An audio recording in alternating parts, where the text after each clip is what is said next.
एक समय की बात है। गोकुल नाम की सोसाइटी में एक परिवार रहने आया। वो लोग उस सोसाइटी में नए नए ही आए थे। उस परिवार में राहुल, सविता और उनका 10 साल का एक बेटा भाविक रहता था। जैसे ही भाविक सोसाइटी के गेट के बाहर तक पहुंचता है, तभी से ही अपने सवाल जवाब शुरू कर देता है। वाह पापा, ये कितनी सुंदर सोसाइटी है। क्या हम इसी सोसाइटी में रहेंगे? हाँ हाँ बेटा, हम लोग इसी सोसाइटी में रहेंगे। देखो तो हमारा भाविक कितना खुश नजर आ रहा है। अब तो मेरे यहाँ पर नए नए दोस्त बनेंगे, कितना मजा आएगा। हाँ हाँ बेटा, बहुत मजा आएगा। चलो अब अंदर चलो। जैसे ही वो लोग सोसाइटी के अंदर कदम रखते हैं, तभी जोर जोर से हवा चलने लगती है और भाविक को कुछ अजीब सा महसूस होने लगता है। मम्मी देखो तो, हमारे आते ही ये कितनी जोरों से हवा चलने लगी है। मुझे कुछ अजीब सा भी लग रहा है। नहीं बेटा, ये बस तुम्हारा वहम होगा। बच्चा समझकर सविता भाविक की बात को नजरअंदाज कर देती है। वो लोग अपने फ्लैट पर पहुंचते हैं। चलो चलो, अब आप दोनों जल्दी से फ्रेश हो जाओ, सोने का समय हो गया है। हाँ, क्योंकि कल मुझे इंटरव्यू के लिए भी जाना है। भाविक, राहुल और सविता कमरे में जाकर सो जाते हैं। ऐसे ही चलते चलते उन्हें 1 महीना बीत जाता है।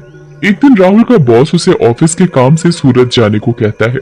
ये तो कितनी अच्छी खबर है। मैं ये बात सोसाइटी जाकर सविता और भाविक को बताऊंगा, तो वो दोनों भी बहुत खुश हो जाएंगे। राहुल घर जाकर ये बात सविता और भाविक को बताता है। सविता, ओ सविता, कहाँ हो तुम? तुम्हें एक खुशखबरी देनी है। अरे हाँ हाँ, क्या हुआ? इतना क्यों चिल्ला रहे हैं आप? हाँ पापा, क्या हुआ? आप इतने खुश क्यों नजर आ रहे हो? अरे खुश ना हो तो क्या करूं, बात ही ऐसी है। अब आप बताएंगे भी, क्या बात है? मुझे मेरी नौकरी की तरफ से सूरत ले जा रहे हैं। बहुत बड़ा प्रोजेक्ट है। अगर सब अच्छे से हो गया तो क्या पता वहाँ से आने के बाद मेरा इंक्रीमेंट भी हो जाए। अरे वाह, ये तो बहुत अच्छी खबर है। वाह पापा, आप तो सूरत जा रहे हो। मैं भी जाऊंगा, मैं भी जाऊंगा। बेटा, मैं तुम्हें अपने साथ नहीं ले जा सकता। और सविता, तुम मेरा सामान पैक कर दो। मुझे आज ही रात 12 बजे तक निकलना है। मैं बस कुछ ही दिनों के लिए जा रहा हूँ। सविता राहुल का सामान पैक कर देती है और राहुल उसे रात 12 बजे सूरत के लिए निकल जाता है। चलो भाविक, अब तुम भी जल्दी से दूध पीकर कमरे में सोने चलो। ठीक है मम्मी। सविता और भाविक अपने कमरे में चले जाते हैं। सविता तो सो जाती है, मगर भाविक को नींद नहीं आती। बहुत तेज बारिश होने लगती है।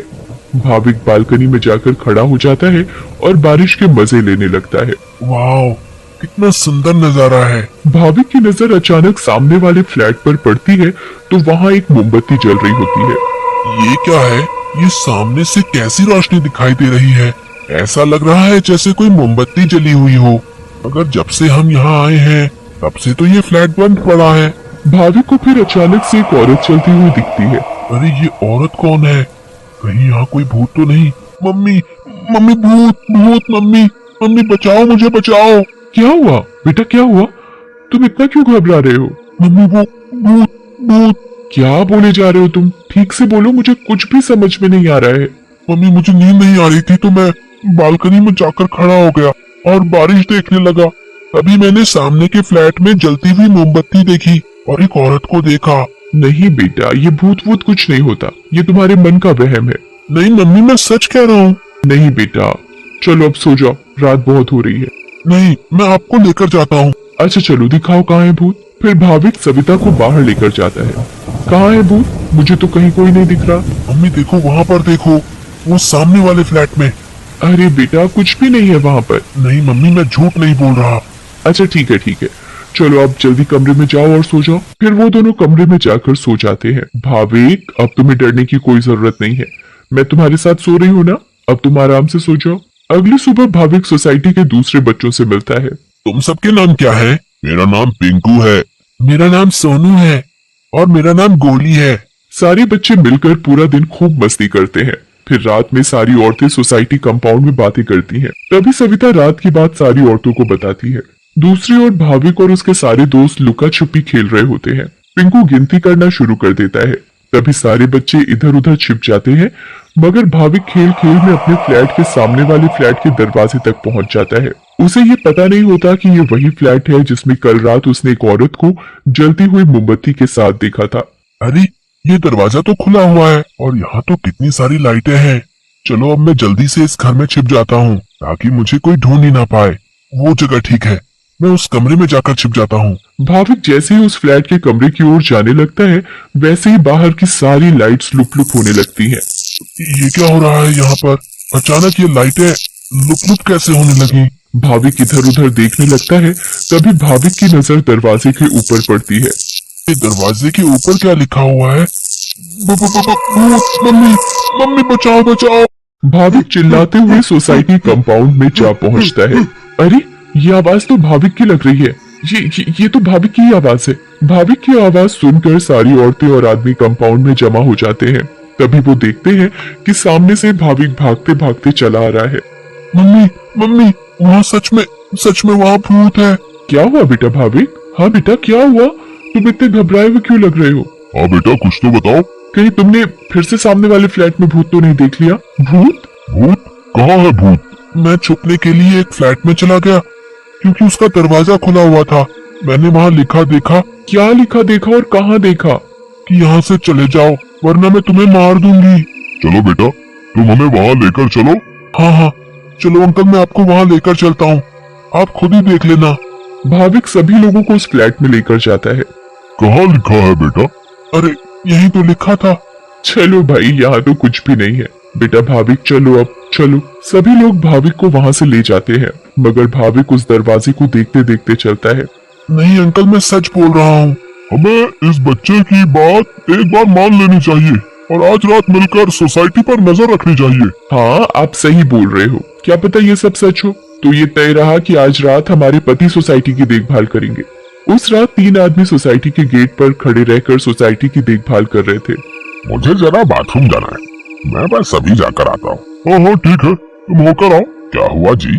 गुड्डू को बहुत डर लग रहा है और वो बोल रही है कि आप ही उसे सुलाएंगे, तो आप जरा ऊपर आकर उसे सुला जाएंगे। ठीक है, अभी आता हूँ। दूसरा आदमी पहले आदमी से बोलता है, मैं जरा अपनी बेटी को सुलाकर आता हूँ, उसे डर लग रहा है। अब सोसाइटी के दरवाजे पर सिर्फ रमेश यानी तीसरा आदमी ही बचता है। कहाँ रह गए ये दोनों? वो आदमी इधर उधर घूमता रहता है और अब उसे भी अकेले डर लगने लगता है। तभी उस आदमी को किसी औरत का साया दिखता है। उसके लंबे खुले हुए बाल और पायल की छम छम आवाज। चुड़ैल, बचाओ बचाओ, चुड़ैल। फिर अचानक वो चुड़ैल उसके सामने आ खड़ी होती है और आदमी बहुत तेज चिल्लाता है और वहीं बेहोश हो जाता है। अरे ये चिल्लाने की आवाज किसकी आई? हाँ, आवाज तो मुझे भी आई। चलो चलकर देखते हैं। सारे सोसाइटी वाले अपनी बालकनी में आ जाते हैं तो वो क्या देखते हैं कि वहाँ रमेश बेहोश पड़ा हुआ था। ये आवाज कैसी आई थी? फिर सोसाइटी वाले नीचे आ जाते हैं तो वो वहाँ पर रमेश को जमीन पर पड़ा हुआ देखते हैं। सब जल्दी से नीचे आते हैं। सविता और भाविक भी नीचे आ जाते हैं। अरे कोई इन्हें होश में लाओ, उठिए भाई साहब, उठिए। फिर कुछ ही देर में रमेश को होश आता है और वो सारी बात सोसाइटी वालों को बताता है जो उसके साथ कुछ देर पहले हुई थी। तभी सोसाइटी में अजीब सी आवाजें आने लगती हैं। मम्मी देखा ना, मैंने बोला था ना कि भूत है। हाँ बेटा, तुम सही कह रहे थे। तभी सोसाइटी के बीचों बीच धुआं उठने लगता है और वहां वो चुड़ैल आ जाती है। कौन हो तुम और क्यों हमें इतने दिनों से परेशान किया हुआ है? हाँ हाँ बताओ, क्यों तुमने इतने दिनों से इन लोगों को परेशान किया हुआ है? हम भी तो इसी सोसाइटी में रहते हैं। तुमने कभी हमें तो परेशान नहीं किया, तो इन लोगों को ही क्यों? हाँ बोलो बोलो। तुम्हारी वजह से मैं कितना डर गई थी। बताती हूँ, सब बताती हूँ। कई सालों पहले जब मेरी शादी हुई तो मैं और मेरे पति रवि सविता के सामने वाले फ्लैट में रहने आए। हम बहुत खुश थे, पर अचानक मेरी माँ की तबीयत खराब होने की वजह से मुझे कुछ दिन के लिए यहाँ से जाना पड़ा। और तभी सविता के फ्लैट में एक बहुत सुंदर लड़की रहने आई। रवि उस लड़की को पसंद करने लगे थे और वो लड़की भी। उस लड़की को ये बात नहीं पता थी कि रवि शादीशुदा है। मैं जब वापस आई और मुझे ये सब पता लगा तो मैंने रवि को समझाने की बहुत कोशिश की, बहुत लड़ाई की, पर वो नहीं माने। रवि मुझे छोड़कर उस लड़की से शादी करना चाहते थे और एक दिन रवि और वो लड़की चुपके से अचानक कहीं चले गए। मैंने उन्हें ढूंढने की बहुत कोशिश की मगर वो मुझे कहीं नहीं मिले। और एक दिन मैंने उन दोनों को बाजार में साथ देखा। उन दोनों ने शादी कर ली थी। मैं भागते हुए घर आई और ये बात मुझसे बर्दाश्त नहीं हुई और उसी रात मैंने फ्लैट से कूदकर अपनी जान दे दी। और उस दिन से इस फ्लैट में किसी को रहने नहीं देती जिसमें सविता और उसका परिवार रहता है। हमें बहुत दुख हुआ सुनकर जो भी तुम्हारे साथ हुआ, पर इसमें मेरे और मेरे परिवार का क्या कसूर है? हाँ आंटी, आप तो अच्छी आंटी हो, ऐसे कैसे कर सकती हो? चुड़ैल भाविक की मासूमियत देखकर पिघल जाती है। ठीक है, अब मैं तुम लोगों को कभी परेशान नहीं करूंगी। ऐसा कहते ही वो चुड़ैल हवा में गायब हो जाती है और कभी किसी को परेशान नहीं करती।